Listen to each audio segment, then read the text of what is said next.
Shalom Bapak Ibu, selamat pagi, selamat hari Minggu. Kita akan mulai ibadah kita, ibadah online, Minggu 18 Oktober 2020. Kita persiapkan hati dan pikiran kita ambil saat teduh sejenak.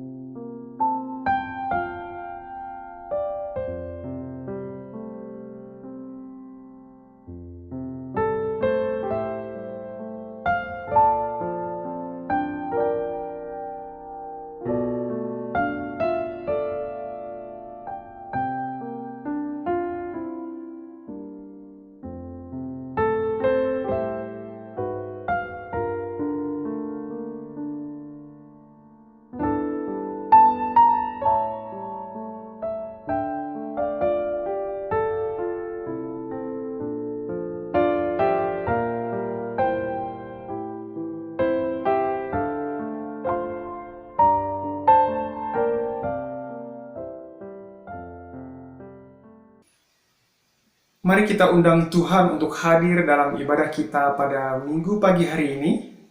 Dan kita akan bangkit berdiri, kita mengawali dengan menyanyikan PKJ 19 ayat 1 dan 3. Mari sembah.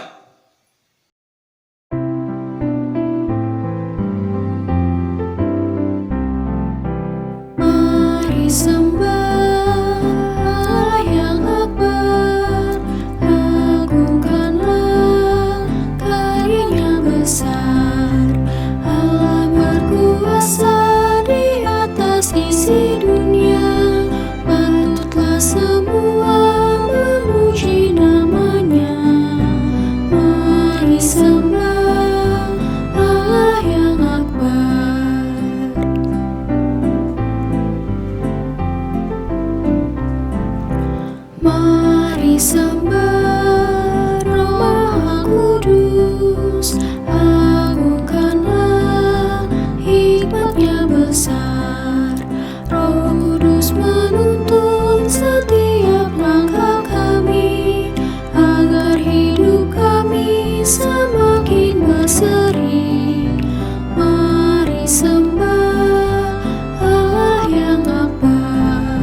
Kebaktian ini berlangsung dalam nama Allah Bapa, Anak, dan Roh Kudus.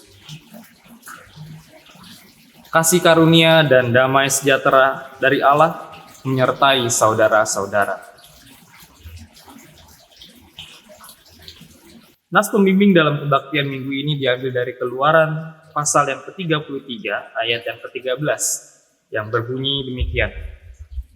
Maka sekarang jika aku kiranya mendapat kasih karunia di hadapanmu, beritahukanlah kiranya jalanmu kepadaku, sehingga aku mengenal engkau, supaya aku tetap mendapat kasih karunia di hadapanmu. Ingatlah bahwa bangsa ini umat. Mari kita satukan hati di dalam doa syukur. Kita berdoa.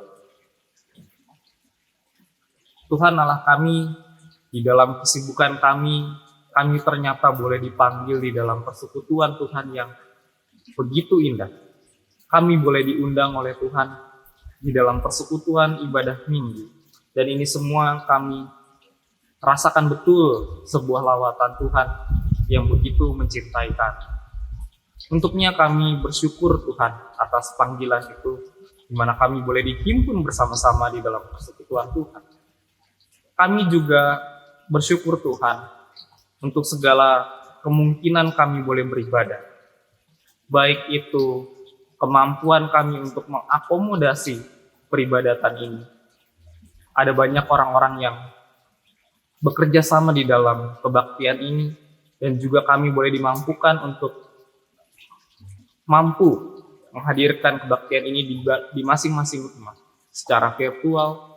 Kami juga bersyukur Tuhan untuk segala cuaca kondisi yang boleh mendukung hadirnya kebaktian ini. Dan ini semua bisa berlangsung karena bentuk cinta kasih Tuhan pada kami. Kami bersyukur juga Tuhan, karena setelah sepekan kami boleh melakukan aktivitas pekerjaan kami. Kami boleh juga melakukan panggilan kami dalam keseharian kami, dalam sebagai seorang pekerja, sebagai seorang anak, sebagai seorang istri. Kami boleh melakukan pelayanan kami di tempat kami masing-masing, dan Tuhan menyertai kami dengan sungguh-sungguh. Terima kasih Tuhan untuk segala cinta kasih Tuhan yang boleh merawat kami selama sepekan ini. Kami juga bersyukur Tuhan untuk hal-hal yang mungkin kami tidak sebutkan. Ini dimana kami tidak sadari bahwa Tuhan memelihara kami. Ada banyak hal yang campur tangan Tuhan.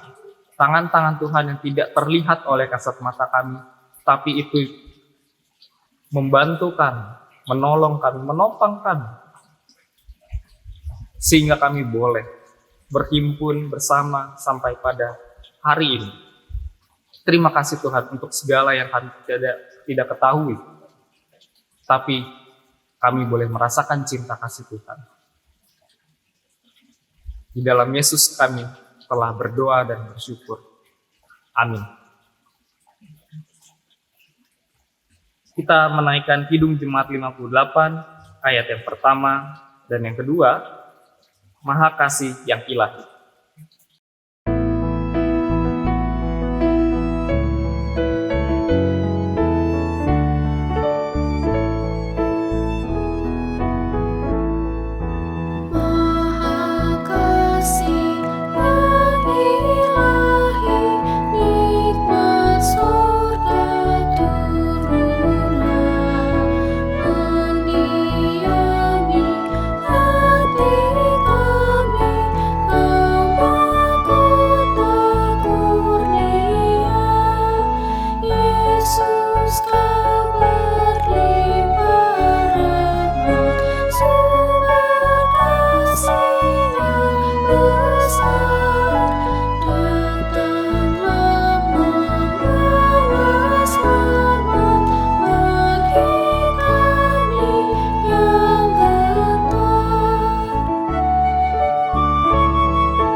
Bapak Ibu yang terkasih, marilah kita merengkuh keterbatasan kita sebagai manusia di dalam pengakuan dosa kita, sebagaimana ada tertulis di dalam 1 Yohanes 1 ayat ke-8 sampai ke-10, berbunyi demikian. Jikalau kita berkata bahwa kita tidak berdosa, maka kita ini menipu diri kita sendiri dan kebenaran tidak ada di dalam kita. Jika kita mengaku dosa kita, maka Ia adalah setia dan adil, sehingga Ia mengampuni segala dosa kita dan menyucikan kita dari segala kejahatan. Jika kita berkata bahwa kita tidak ada berbuat dosa, maka kita membuat Dia menjadi pendusta dan firman-Nya tidak ada di dalam kita. Karena itu, marilah kita mengakui dosa di hadirat Allah secara bersama-sama, diawali dengan pengakuan dosa pribadi di dalam hati dalam saat teduh. Mari kita bersatu di sini.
Ya Tuhan, kami telah berbuat dosa terhadap-Mu.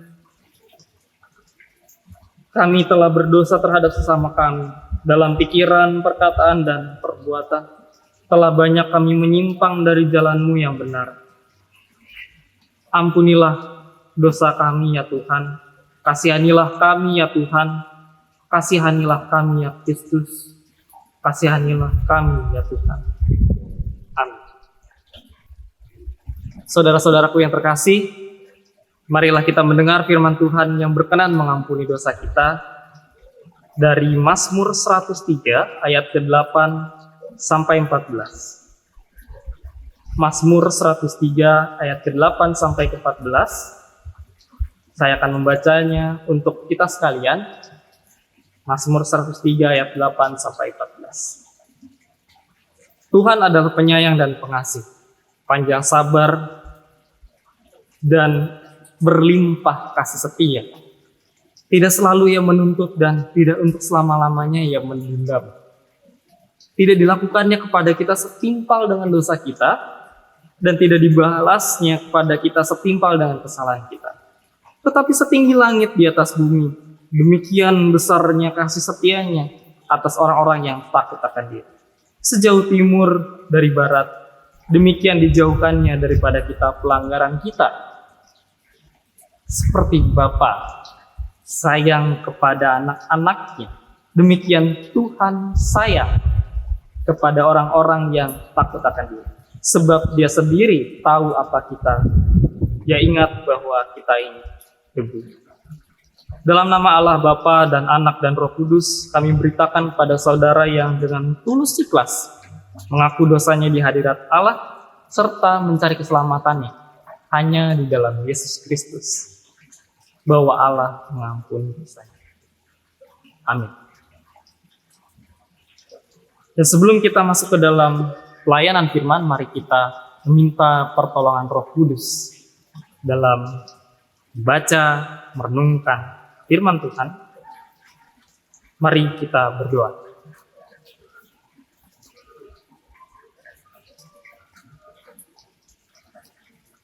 Sebagaimana kami telah mengingat bahwa kami telah melakukan banyak hal yang berdosa di hadapan Tuhan maupun pada sesama kami. Kami juga mengakui Tuhan bahwa seringkali di dalam membaca firman Tuhan kami dibaluti oleh keterbatasan kami sebagai manusia. Maka dari itu kami sungguh sulit untuk mengetahui apa yang menjadi kemauan Tuhan di dalam pembacaan kami atas firman Tuhan. Tetapi ada satu keyakinan kami, bahwa di dalam kuasa Roh Kudus yang ada di dalam setiap kami boleh dimampukan untuk membaca firman Tuhan serta merenungkannya sebagaimana Tuhan berkenan dalam hidup kami. Kami memohon pertolongan Roh Kudus dalam membaca firman Tuhan. Inilah doa kami naikkan di dalam nama Yesus Kristus. Amin. Bacaan kita diambil dari Injil Matius pasal yang ke-103. Injil Matius pasal 22 ayat ke-15 sampai 21. Di bawah judul perikop tentang membayar pajak kepada kaisar. Saya akan membacanya untuk kita sekalian. Kemudian pergilah orang-orang Farisi, mereka berunding bagaimana mereka dapat menjerat Yesus dengan suatu pertanyaan. Mereka menyuruh murid-murid mereka bersama-sama orang-orang Herodian bertanya kepadanya, "Guru, kami tahu engkau adalah seorang yang jujur dan dengan jujur mengajar jalan Allah. Dan engkau tidak takut kepada siapapun juga, sebab engkau tidak mencari muka. Katakanlah kepada kami pendapatmu, apakah diperbolehkan membayar pajak kepada kaisar atau tidak?" Tetapi Yesus mengetahui kejahatan hati mereka itu, lalu berkata, "Mengapa kamu mencobai aku, hai orang-orang munafik? Tunjukkanlah kepadaku mata uang untuk pajak itu. Mereka membawa 1 dinar kepadanya. Maka ia bertanya kepada mereka, gambar dan tulisan siapakah ini? Jawab mereka, gambar dan tulisan Kaisar. Lalu kata Yesus kepada mereka, berikanlah kepada Kaisar apa yang wajib kamu berikan kepada Kaisar, dan kepada Allah apa yang wajib kamu berikan kepada Allah. Berbahagialah setiap orang yang mendengar firman Tuhan dan memelihara dalam hidupnya. Haleluya.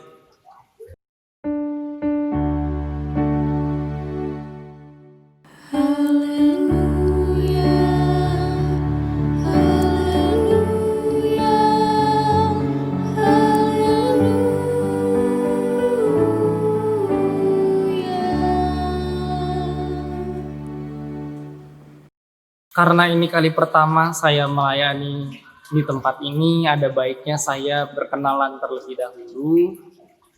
Saya Lexmana Leonard, saya adalah pendeta dari Gereja Kristen Protestan Jawa Barat.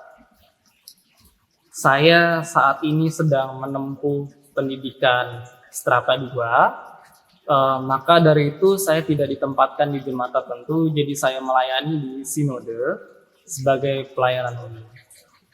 Saya bersyukur sekali diberikan kesempatan untuk melayani bersama rekan-rekan yang lain dalam pelayanan ibadah minggu ini, dan bukan semata-mata atas kesempatannya saja, tapi saya juga merasa berjumpa dengan keluarga sendiri gitu. Jadi ada beberapa dari keluarga saya yang masih dekat, satu nenek gitu ya, masih satu keluarga gitu, itu berjemaat di GKP Betania. Saya juga bersyukur bahwa ternyata GKP Betania adalah bukan jemaat yang asing bagi saya, karena banyak teman-teman saya waktu saya kuliah di STT Jakarta itu merupakan jemaat dari GKP Betania sendiri, dan juga teman-teman yang lain yang diutus Tuhan untuk melayani di GKP Betania. Dan saya merasa sebetulnya tidak terlalu asing lah dengan GKP Betania. Dan saya bersyukur bisa diberikan kesempatan untuk melayani di tempat ini. Bapak Ibu sekalian, yang menjadi topik atau tema dari ibadah kita hari ini adalah kuasa Tuhan nyata dalam kesetiaan. Tapi sebelum kita lebih lanjut berbicara soal bagaimana perihal pajak ini, saya mau menyoroti apa itu kesetiaan. Apa itu kesetiaan? Kesetiaan dibilang sebuah aktivitas yang dilakukan berulang-ulang. Enggak juga, karena itu kebiasaan. Beda sama kesetiaan. Kesetiaan itu lebih dalam dari sebuah kebiasaan. Kesetiaan itu adalah ada sisi karakter dari seseorang terpancar melalui kesetiaan gitu. Misalkan contohnya, orang baik setianya apa? Orang baik setia dalam melakukan kebaikan. Pertanyaannya, orang baik bisa buat jahat gak? Bisa, tapi dia nyesal. Kenapa saya melakukan hal jahat? Begitu juga dengan orang jahat. Cirinya orang jahat adalah dia setia melakukan kejahatan. Apakah orang jahat bisa berbuat baik? Bisa. Tapi dia nyesel, kenapa saya berbuat baik?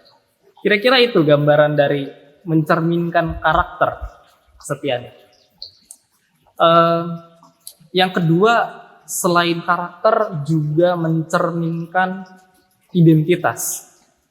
Saya perlu mengambil contoh dari teks perjanjian lama, misalkan contohnya Abraham. Abraham adalah tokoh perjanjian lama yang dikenal orang yang setia. Ini biar mudah.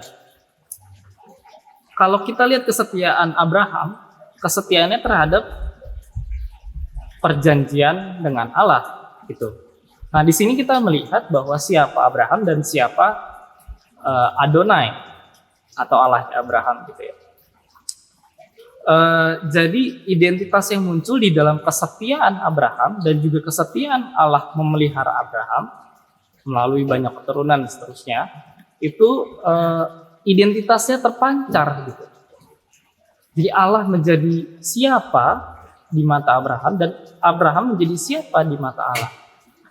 Gitu. Melalui kesetiaan yang dilakukan oleh kedua belah pihak di dalam perjanjian. Begitu juga dengan suami dan istri. Contoh lain yang menjadi identitas adalah ketika seorang suami setia kepada istrinya, setia dalam apapun, dalam bentuknya setia melayani, setia menyayangi, setia mengasihi, itu terpancar identitas siapa istrinya dan siapa suami di mata istrinya. Gitu. Juga sebaliknya ya. Juga relasi dengan orang tua dan anak, itu orang tua menjadi kelihatan sudah menjadi orang tua karena dia setia, kesetiaannya di dalam mengurus atau merawat anak. Seorang anak menjadi kelihatan siapa orang tuanya, anak siapa nih, karena kepada siapa dia setia dalam memandang orang tua. Meskipun hari-hari ini kita melihat banyak sebuah situasi bahwa kesetiaan ini diuji, bahwa seringkali kita bisa lebih baik kepada suami orang daripada suami sendiri, atau kesetiaan kita kepada istri orang itu bisa lebih baik, kita lebih baik gitu kepada istri orang ketimbang setia untuk baik kepada istri sendiri. Juga apalagi dengan anak-anak. Sebagai orang tua, kita juga kadang-kadang bisa lebih baik pada anak orang lain daripada anak sendiri. Maka jangan kaget kalau ada anak itu lebih setia menganggap orang tua yang tidak kandung daripada yang kandung. Karena memang itu tantangan kita. Ya, saya tidak mau membahas lebih lanjut, tapi bahwa kesetiaan itu berdampak pada relasi, bahwa kesetiaan itu berdampak pada karakter, kesetiaan itu berdampak pada identitas. Saya mengundang kita sekalian untuk lebih memperhatikan dalam keseharian kita karena pentingnya kesetiaan. Di dalam teks kita hari ini, di mana Yesus sebetulnya sedang diuji, berani juga ya orang-orang Herodian, berani mempertanyakan sebuah pertanyaan yang dilematis. Tapi kalau saya boleh sederhanakan, kira-kira pertanyaannya seperti ini. Jika engkau mengajarkan untuk hidup bagi Allah, maka seluruh kepunyaan kita seharusnya diberikan kepada Allah saja. Ini saya sederhanakan, kira-kira parafrase ulang, ya lebih panjang sih, tapi dalam bahasa lain misalkan ya. Dalam bahasa lain supaya kita lebih ngeh gitu, saya ulang ya, jika engkau mengajarkan untuk hidup bagi Allah, maka seluruh kepunyaan kita seharusnya diberikan kepada Allah saja. Lalu bagaimana dengan Kaisar? Apakah engkau mengajak kami untuk menentang Kaisar? Kira-kira itu sederhana pertanyaan. Jadi orang Herodian ini ya orang Farisi juga sih sebetulnya, yang memberi ide kepada orang-orang Herodian itu. Jadi pertanyaan ini yang berusaha menjebak Yesus di dalam sebuah A atau B gitu. Jadi kalau kita melakukan membayar pajak berarti kan kita tidak mengakui kehadiran. Nah, identitas tadi dalam kesetiaan kita terhadap Allah dong. Kalau kita memberikan semuanya kepada Allah, lalu bagaimana situasi kita dalam penjajahan Romawi? Kira-kira itu pertanyaan dilematis. Nah, tapi saya mau melihat pertanyaan ini lebih dalam.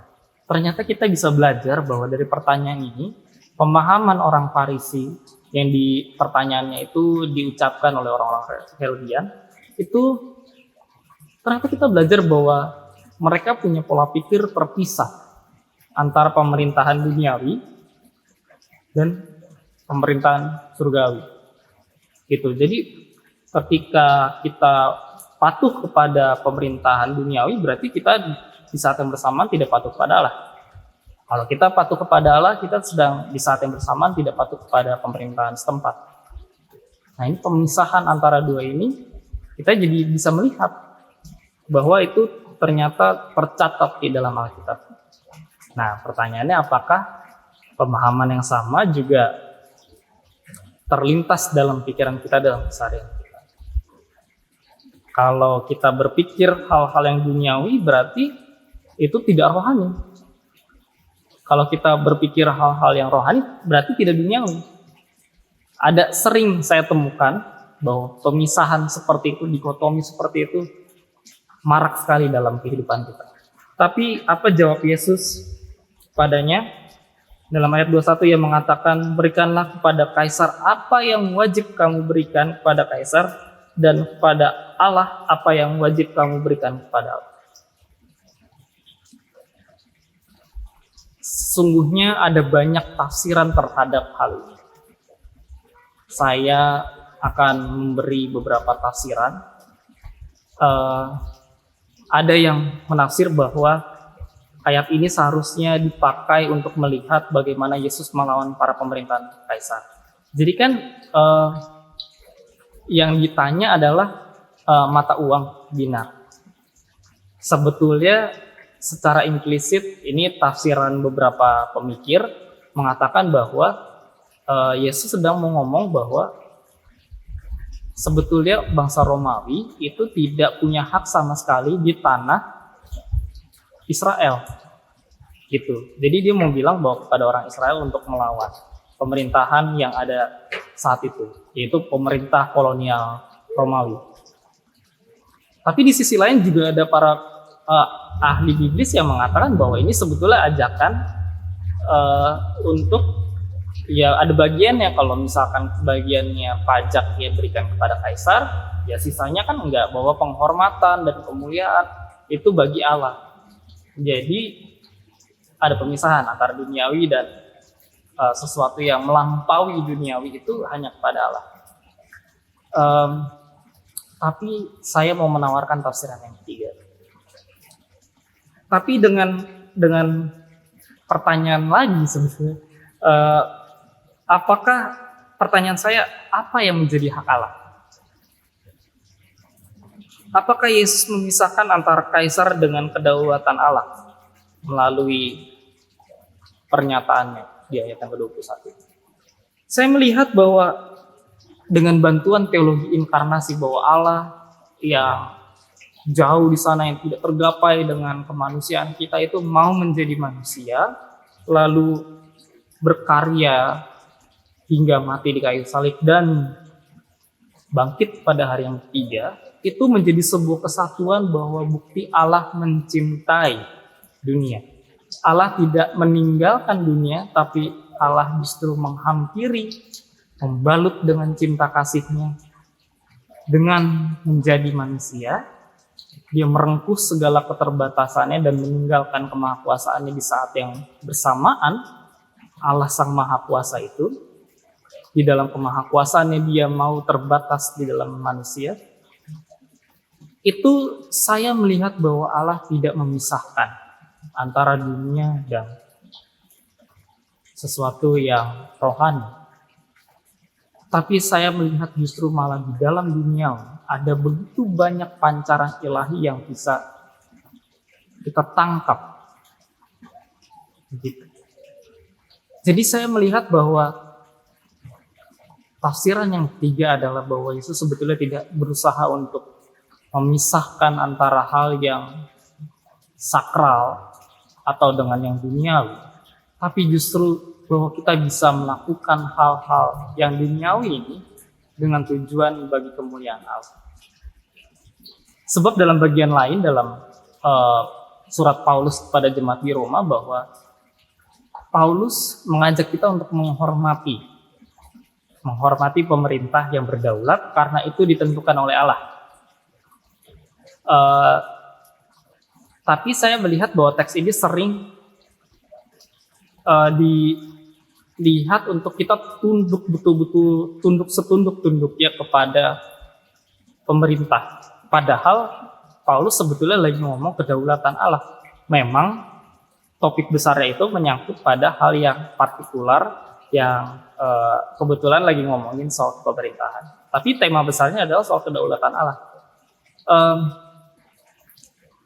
Ini membuat kita menjadi kehilangan daya kritis terhadap pemerintah.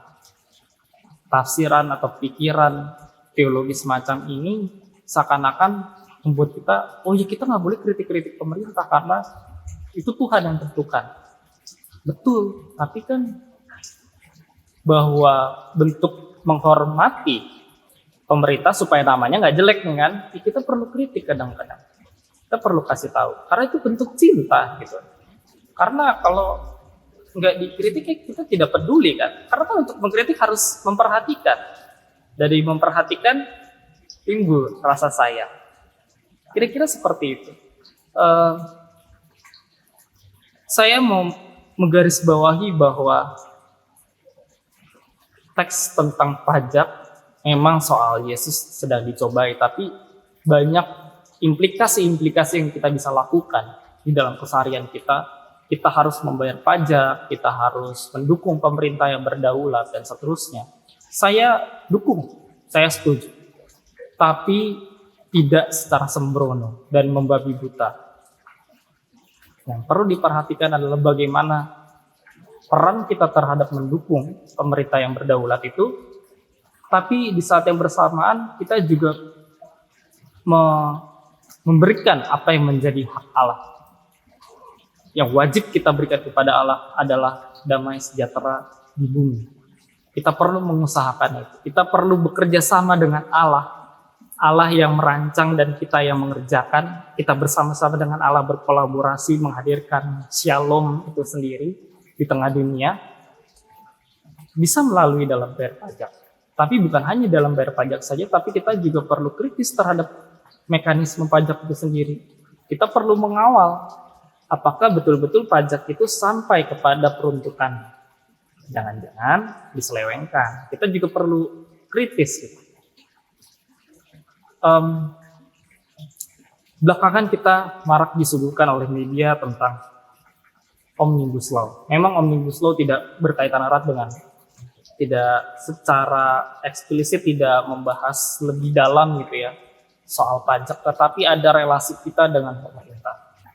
Ada masyarakat kita yang mendukung Omnibus Law, ada masyarakat kita yang menolak Omnibus Law. Saya tidak mau mengarahkan ke dalam satu jawaban tertentu. Saya justru menghargai apapun jawaban Bapak Ibu sekalian. Tetapi saya lebih menghargai lagi kalau motifnya adalah dalam rangka dalam memuliakan Tuhan. Karena ini menjadi haknya Allah. Allah perlu diberi hak dalam keterlibatan merawat manusia, yang itu tidak bisa akan terjadi kalau kita tidak berpartisipasi di dalam. Ya sebetulnya bisa sih tanpa partisipasi manusia, tapi akan lebih baik kan kalau kita turut dalam kerjaan Allah gitu ya. Jadi dalam Omnibus Law ini bukan pilihannya yang menjadi persoalan, tapi motifnya. Apakah kita betul-betul ini menjadi refleksi teologis kita, wujud pernyataan iman kita, bagaimana kita setia dalam kehidupan kita sebagai bangsa Indonesia, sebagai warga negara Indonesia, itu menyatakan kehadiran Allah. Bagaimana Tuhan mau menyatakan dirinya kalau kita tidak beri ruang? Nah, kalau kita sibuk menentukan posisi etis kita, politis kita, tanpa ada kaitannya dengan teologis. Itu politik, gak ada kaitannya sama teologi. Tentu ada. Harus menjadi motif dalam Bapak Ibu sekalian menentukan sikap. Saya lebih menghargai orang yang menentukan sikap, meskipun berbeda pandangan dengan saya pribadi, daripada yang abstain. Jadi kita perlu mengambil posisi. Karena itu dibalik itu ada wujud kesetiaan kita dalam bukan hanya berpartisipasi kepada negara, tapi berpartisipasi juga di dalam Allah yang menyelubungi dunia ini dengan cinta kasih. Kita perlu menyatakan kehadiran Allah. Sehingga orang-orang tidak perlu bertanya, bagaimana ada kehadiran Allah dalam Omnibus Law? Ada nggak? Ya bisa saja. Itu tergantung kita mau melakukannya atau tidak. Kita juga harus berbicara dengan kasus Najwa yang dipolisikan. Najwa Shihab dipolisikan karena hak bersuara. Kita perlu menentukan sikap. Sekali lagi saya disclaimer bahwa saya tidak memberikan satu jawaban yang tertentu bahwa harusnya begini, enggak. Tapi melihat motifnya bahwa kita perlu memasukkan motif refleksi iman kita di dalam keseharian kita. Semua ada kaitan sebab kita semua di dalam Allah. Allah di dalam semua dan kita sama semua di dalam Allah. Sebab Allah yang kita kenal adalah Allah yang merahim, Allah yang mencintai, dan kita semua di dalam cinta kasih Allah. Kita tidak punya ruang sekat sekecil pun untuk luput dari cinta kasih Allah, tetapi cinta kasih Allah itu juga membutuhkan partisipasi kita di saat yang bersamaan. Semoga kuasa Tuhan itu nyata dan Bapak Ibu sekalian tidak perlu mempertanyakan kembali, ada nggak ya kuasa Tuhan di dalam keseharian saya? Saya mengalami nggak ya? Itu ya perlu dikrosek, jangan-jangan kita lupa gitu. Kita nggak pernah mengalami kuasa Tuhan di dalam apapun. Karena ya memang kita tidak mengkaitkan, kita tidak memberi motif apa yang kita lakukan, apa yang menjadi kesepian kita itu tidak ada motif relasi kita dengan Allah. Bagaimana kuasa Tuhan nyata dalam keluarga Anda adalah bagaimana Anda menempatkan Tuhan di dalam alasan Anda melakukan sesuatu di dalam rumah tangga. Bagaimana kuasa Tuhan nyata di dalam pekerjaan saudara, itu bagaimana Anda meletakkan motif apa yang Anda lakukan di dalam pekerjaan Anda.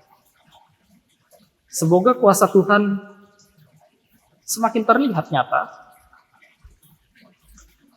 Kenapa? Karena Bapak Ibu sekalian mau memulai motif bahwa alasan saya melakukan ini karena bukan semata-mata saja kebutuhan saya pribadi, tapi bagaimana saya mau berpartisipasi dalam karya Allah. Sehingga apapun yang saya lakukan, itu adalah bagaimana Tuhan yang menyatakan dirinya melalui saya.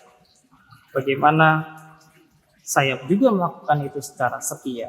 Di dalam kesetiaan saya melayani masyarakat, saya melayani keluarga, saya melayani di gereja. Itu terpancar Tuhan yang senantiasa menghadirkan dirinya di dalam cinta kasih Bapak Ibu sekalian berikan. Semoga kita semakin berbagi cinta kasih, kita juga semakin setia dalam menyatakan kuasa Tuhan, baik itu dalam bernegara, dalam bergereja, dan berkeluarga juga. Amin.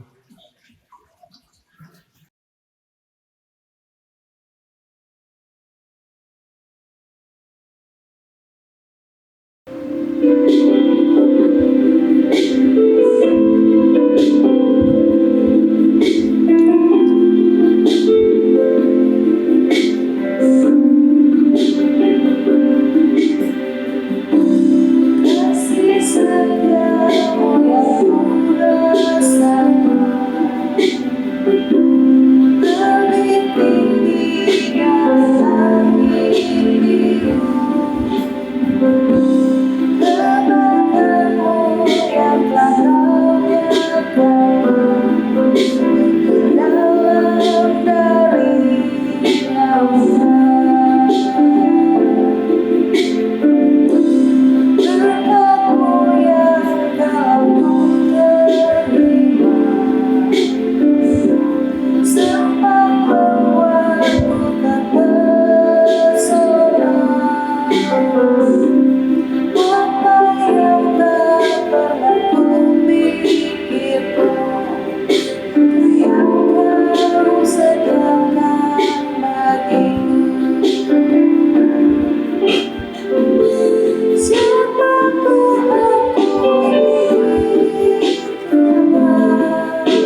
Mari Bapak Ibu kita bersama-sama ucapkan iman percaya kita. Aku percaya kepada Allah, Bapa yang Maha Kuasa, Khalik langit dan bumi, dan kepada Yesus Kristus, Anaknya yang tunggal Tuhan kita, yang dikandung daripada Roh Kudus, lahir dari anak darah Maria, yang menderita sengsara di bawah pemerintahan Pontius Pilatus, disalibkan, mati dan dikuburkan, turun dalam kerajaan maut. Pada hari yang ketiga, bangkit pula dari antara orang mati, naik ke surga, duduk di sebelah kanan Allah, Bapa yang Maha Kuasa, dan akan datang dari sana untuk menghakimi orang yang hidup dan yang mati. Aku percaya kepada Roh Kudus, gereja yang kudus dan am, persekutuan orang kudus, pengampunan dosa, kebangkitan daging, dan hidup yang kekal. Amin. Marilah kita menyatukan hati di dalam syafaat kita. Mari kita berdoa. Ya Allah, kami bersyukur sekali karena kami boleh mendengarkan firman Tuhan, bahwa di dalam kehidupan kami seringkali kami bertanya-tanya di mana kuasa Tuhan. Tapi ternyata kami yang luput bahwa bagaimana melibatkan Tuhan dalam setiap aktivitas kita. Dan pertanyaan bagaimana Tuhan nyata di dalam kehidupan kami, itu juga harus beriringan dalam bagaimana kami melibatkan Allah dalam setiap aktivitas kami. Dan kami menyadari betul bahwa hal tersebut perlu dilakukan dengan setia. Sehingga kesetiaan kami dalam beraktivitas, dalam berpelayanan, dalam berkegiatan itu boleh terpancar kuasa Tuhan yang boleh nyata di dalam kehidupan kami.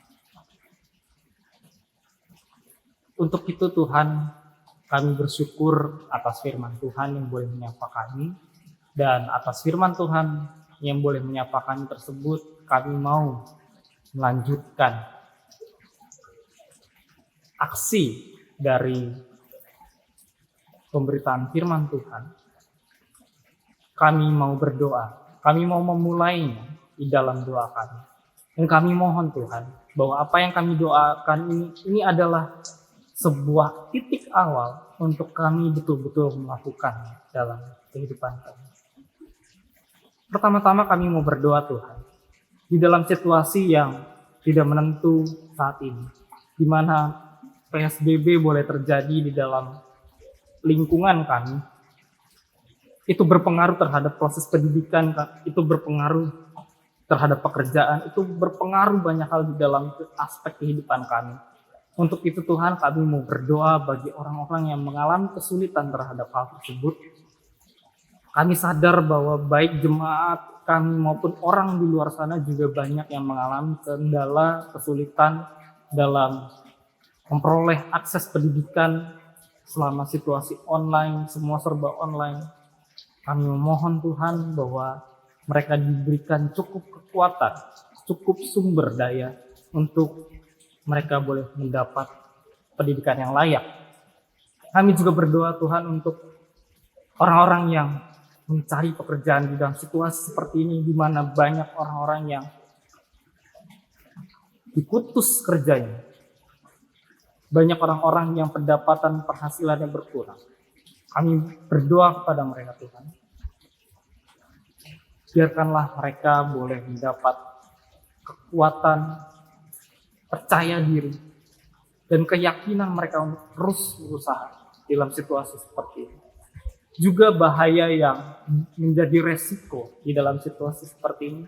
Kami sadar betul Tuhan bahwa untuk keluar rumah, untuk berinteraksi itu menjadi sebuah resiko bagi kami. Untuk itu Tuhan, kami juga memohon kebijaksanaan. Supaya kami boleh lebih bijak dalam bertindak. Kami juga bijak dalam melakukan aktivitas kami. Supaya kami boleh mendatangkan bukan hanya kebaikan, tetapi juga kehidupan. Biarlah kebaikan kami yang kami lakukan itu menghargai kehidupan, sehingga kebaikan kami tidak membahayakan bagi orang. Kami juga berdoa Tuhan untuk orang-orang yang sakit di luar sana, yang boleh dirawat di rumah sakit khusus untuk COVID-19. Kami berdoa bagi mereka yang sedang berjuang melawan penyakit. Kami juga berdoa Tuhan untuk orang-orang yang berjuang untuk penyakit lain selain COVID, yang berjuang dalam situasi pandemi seperti ini pasti sulit Tuhan, bahkan lebih sulit dari situasi sebelumnya. Untuk itu kami mau mendoakan bagi mereka Tuhan. Biarlah campur tangan Tuhan turut serta di dalam pengobatan, pemulihan mereka, proses pemulihan mereka melalui obat-obatan, tenaga medis, semuanya Tuhan kami memohon belas kasihan Tuhan pada mereka. Dan secara khusus Tuhan kami mau mendoakan jemaat kami bahwa di antara kami juga ada yang bergumul dalam menantikan datangnya kesembuhan daripada Tuhan. Kami mau berdoa untuk Ibu Nyi Rusita, Ibu Hira Sabari Aceh, Ibu Farida Baidan, Ibu Ana Lemina, Ibu Magdalena Supit, Ibu Cynthia Senawati, Bapak Sukahar Sudrajat, Ibu Sumedi Sudrajat Alusungking, Adik Rey Tenu, Adik Jeremy Sinaga, Saudara Peter Parima. Kami berdoa Tuhan bagi mereka, biar Tuhan sendirilah yang boleh melawat mereka dengan cinta kasih Tuhan. Sebab manusia hanya bisa berharap dan iman percaya kami bahwa kesembuhan itu datangnya daripada Tuhan pada orang-orang yang berusaha. Kami juga berdoa Tuhan untuk pelayanan di situasi seperti ini sangat menyulitkan bagi kami. Banyak hal-hal yang baru yang kami perlu adaptasi. Mampukan kami Tuhan untuk melayani sesama kami dalam situasi yang baru, situasi yang selama tahun-tahun sebelumnya kami tidak pernah kerjakan. Mampukan kami Tuhan untuk melihat kebijaksanaan, supaya kami boleh lebih bijak dalam melayani sesama. Apapun pelayanan kami sebagai pekerja gereja, sebagai ibu rumah tangga, sebagai kepala keluarga, sebagai anak, ataupun pelayanan-pelayanan dalam pekerjaan kami, mampukan kami Tuhan. Kami memohon kebijaksanaan daripada Tuhan. Kami juga berdoa secara khusus untuk persiapan pendetaan Vikaris Theodorus Calvin yang sebentar akan dilaksanakan. Kiranya Tuhan mempersiapkan Bapak Vikaris dalam proses menuju ke pendetaan. Kami juga berdoa bagi jemaat yang mempersiapkannya. Biarlah ini menjadi sebuah titik balik dari karya-karya baik calon pendeta Vikaris Theodorus Calvin maupun juga bagi jemaat Betani yang sudah mencetak banyak pendeta. Itu boleh menjadi sebuah momen yang berkesan bagi seluruh jemaat bahwa mereka boleh dipakai Tuhan untuk melayani lebih banyak lagi. Kami juga berdoa Tuhan untuk setiap program-program yang kami usahakan, baik itu program jemaat maupun itu program sinodal. Kami memohon belas kasihan Tuhan, supaya kami boleh apa yang kami lakukan, apa yang kami persiapkan, apa yang kami upayakan, ini boleh seturut dengan kemauan Tuhan. Juga bagi lembaga-lembaga ekumenis yang berusaha dengan giat, bersusah payah dengan segala seluruh kelebihan dan keterbatasan pada saat ini, Tuhan memampukan mereka juga untuk menghadirkan kebaikan sebanyak mungkin. Dan juga kepada siapa saja. Kami juga berdoa untuk pemerintah yang boleh berdaulat, yang Engkau utus untuk melayani kami. Bapak Presiden Joko Widodo serta jajarannya, baik tingkat presiden, menteri, gubernur, dan lain-lain, hingga jajarannya sampai tingkat rumah tangga. Biarlah mereka semua para pemimpin kami itu boleh diberikan kebijaksanaan, sehingga kebijakan-kebijakan yang diambil itu boleh mendatangkan kebaikan bagi kami masyarakat Indonesia. Kami juga boleh melihat bahwa bagaimana Allah dengan cara yang sedemikian rupa menyapa kami melalui kebijakan yang ada. Ya Tuhan, ada banyak pergumulan dan juga doa-doa pribadi kami yang tersirat dalam hati kami. Tapi Engkau, kami memohon, Engkau ya Allah, kiranya Engkau yang boleh menyendengkan telingamu pada setiap hati kami yang berbisik lirih, memohon, meminta belas kasihan Tuhan yang menggantungkan iman percayanya. Kami mohon Tuhan, kiranya Engkau sudi mendengar doa-doa kami. Doa yang kurang sempurna ini hendak kami sempurnakan dengan doa yang Yesus Kristus setia ajarkan kepada kami. Bapa kami yang ada di surga, kuduskanlah namamu, datanglah kerajaan-Mu, jadilah kehendak-Mu di bumi seperti di surga. Berilah kami pada hari ini makanan kami secukupnya, dan ampunilah kesalahan kami, seperti kami mengampuni juga orang-orang yang bersalah kepada kami. Janganlah bawa kami ke dalam cobaan, tapi lepaskanlah kami dari yang jahat. Karena Engkaulah yang punya kerajaan, kuasa dan kemuliaan sampai selama-lamanya. Amin. Jemaat terkasih, dengan mengucap rasa syukur kepada Tuhan, marilah kita memberikan persembahan sebagai rasa syukur kita atas penyertaan kasih setia Tuhan. Namun sebelum itu, dengarlah nats yang melandasi persembahan kita yang diambil dari 1 Tawarik 29 ayat 17a. Aku tahu ya Allahku bahwa Engkau adalah pemuji hati dan berkenan kepada keikhlasan. Maka aku pun mempersembahkan semuanya itu dengan sukarela dan tulus ikhlas. Jemaat bernyanyi dari NKB 133 bait 1 dan 3, syukur padamu ya Allah.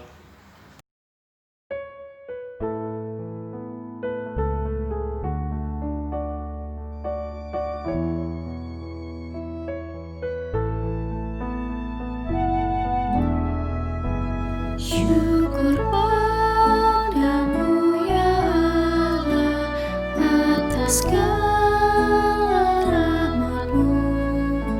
Syukur atas kecukupan dari kasih-Mu penuh. Syukur atas pekerjaan walau pun lambat. Syukur atas kasih sayang dari sanak dan teman.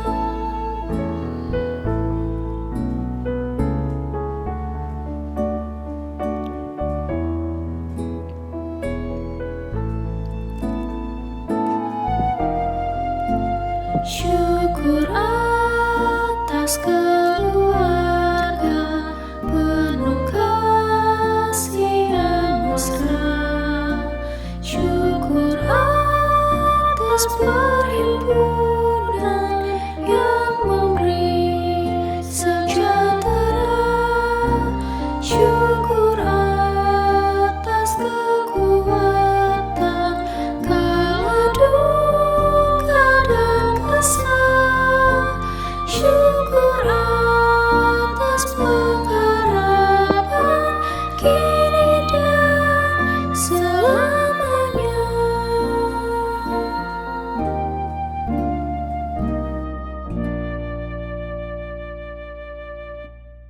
Mari kita bersatu di dalam doa. Ya Bapa yang Maha Kuasa, terputus-putusnya penyertaan-Mu dalam kehidupan kami. Saat ini kami bersama beribadah melalui media daring ini bukan karena kuat dan hebat kami, melainkan penyertaan-Mu saja yang memampukan kami untuk bersama beribadah. Dan kami telah mendengar firman-Mu ya Tuhan, kiranya Engkau memberkati hamba-Mu yang menyampaikannya, dan memberkati kami yang mendengar agar kami tidak hanya menjadi pendengar, tetapi bisa menjadi pelaku firman-Mu dalam kehidupan kami. Saat ini kami memberikan persembahan kami ya Tuhan, kiranya Engkau memberkati persembahan ini agar bisa menjadi persembahan yang harum untuk hormat dan kemuliaan nama-Mu. Dalam nama Tuhan Yesus, kami berdoa dan mengucap syukur. Haleluya, amin.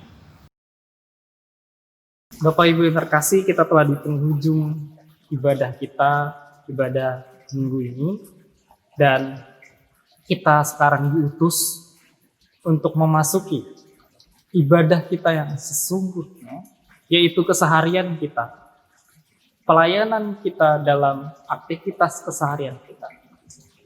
Untuk itu, ingatlah bahwa kita adalah garam dan terang dunia.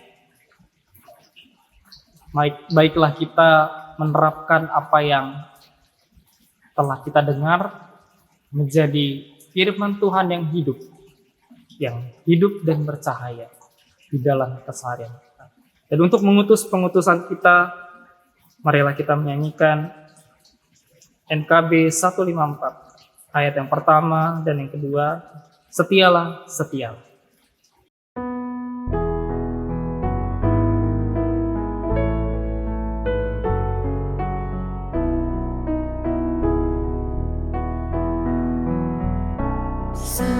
Setialah, setialah selama hidupmu.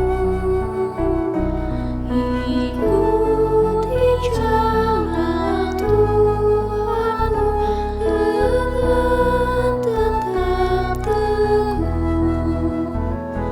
Meski penuh derita di dalam dunia, tetapi jangan kau gentar, tetap setialah,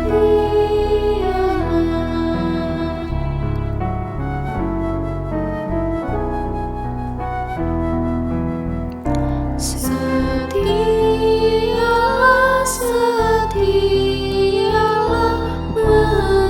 mengikut Tuhanmu. Bersaksilah di dunia tentang penebusmu yang mati disalibkan di bukit Golgota. Tetapi Dia bangkitlah, besar kuasanya.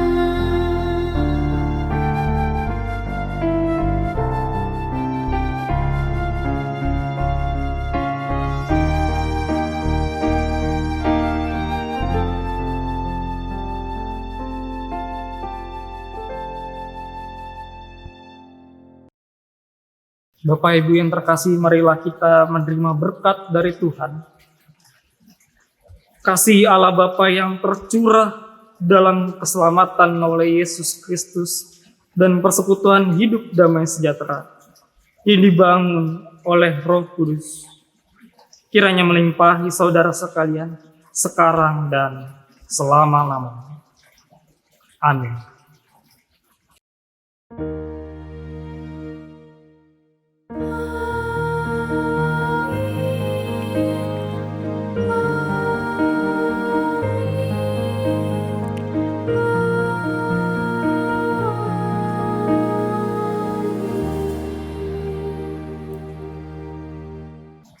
Ibadah telah selesai.